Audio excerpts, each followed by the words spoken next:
So now it's time to actually update our navigation. That is to make it actually work. We built this navbar.html file, but we didn't really actually implement some navigation. So what I'm going to do is actually show you how to navigate using something called reverse. It works in templates, but it also works in our views. So that's actually what I'm going to implement very first. So let's go ahead and open up our product models, and I'm going to take a look at this getAbsoluteURL method right here. So what this is doing is it's making some assumptions about where the view is for this in particular, right? It doesn't actually connect to that view.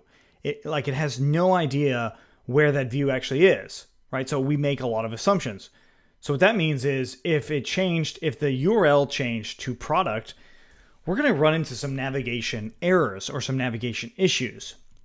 So what I want to do is open up urls.py, and I'm going to add a name argument in here. So name equals to, and I'm going to call this detail, right? So I just have name equals to detail. That's it. That's all I'm adding. This is the only name that I have so far.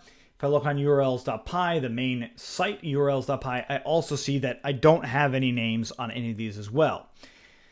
So what this means is I can use this as a shortcut to get there.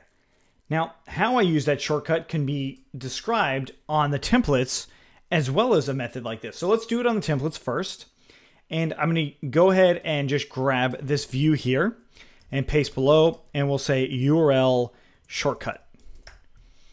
And just to show you that we have two buttons here that are going to be doing roughly the same thing until we break it. So I'm going to get rid of this, and we'll say URL. And then we have that name, which we gave was detail. And I'm going to go ahead and close that out. I'm going to save this. So this is a URL shortcut to detail. Let's go ahead and save that and take a look. I refresh in here. I get this error. Detail, reverse for detail with no arguments not found. With no arguments. That's the key thing here. Now, of course, if we look at our actual URL, we have those keyword arguments, right? We have to actually implement those. Otherwise, this URL thing fails. Now for us, it's slug, and that equals to the instance.slug, right? So I save that, I refresh in here, and what do you know? Now I have another actual button that takes me to the right place. Now remember how I said if I changed it from products to product, what happens? So I go into URLs.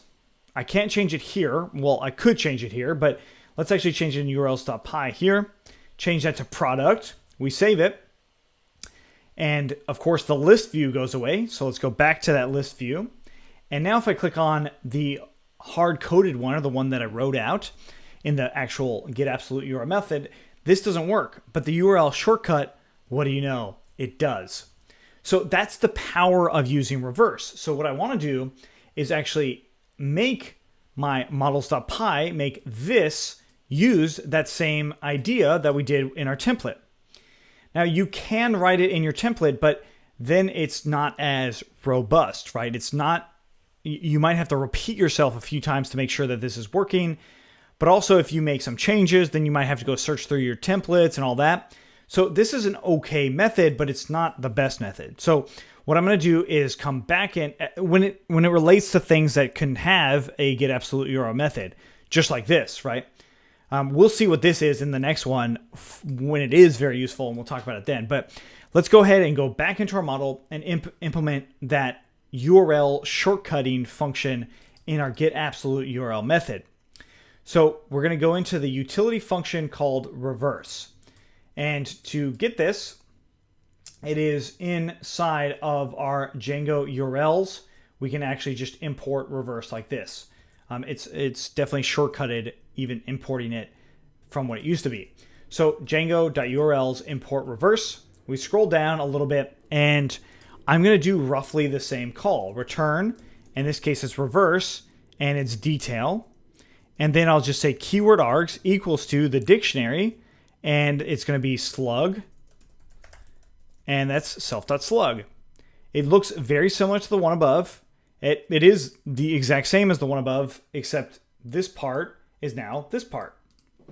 So I'm going to go ahead and comment that out, save it, go back into that list view, refresh, And now what do you know? They change as they need to. And then I go back into my main URLs here, it changes back to products, refresh. Of course, the list view goes away. I refresh in here. And again, it's now working better. So that means that back into this, we can actually comment this one out. I'm only going to comment it out so it's still there so you can see it later. But we're really wanting to go off of that get absolute URL method. Now it seems like we're done, but we're not.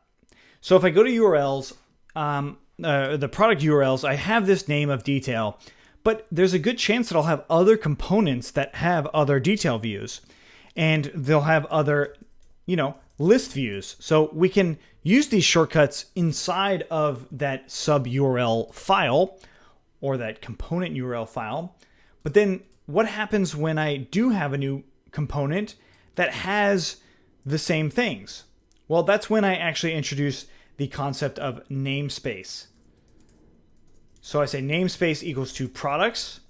I save that, I refresh in here. Now it's saying reverse for detail is not found. That's because we add this thing called namespace to make sure that our reverse call is more unique to the actual model itself. So products, detail, we save that, refresh in here, and it's still saying detail not found. Why is that? And that has to do with this right here. So again, we have to do products colon detail or the namespace colon the URL name, refresh, and it's working all over again. Okay, so that is Django URLs. Definitely are the reverse of Django URLs. It's really, really cool, and it's something that you want to get comfortable with. So if that was confusing at all, check out this documentation on it. We definitely will use this again in the future, so do keep that in mind. But it's basically saying, hey, we want to make sure that it's going off of the URL name. We want to make sure it's going off of this, right? So regardless of what the pattern is, the pattern doesn't matter anymore. It's more about what the name is to make sure that we're shortcutting these things nice and easy. Okay, so in the next one, we want to actually implement this a little bit further and see it using this URL template tag inside of a navigation bar. So our navigation works even better throughout the site. Stay with us.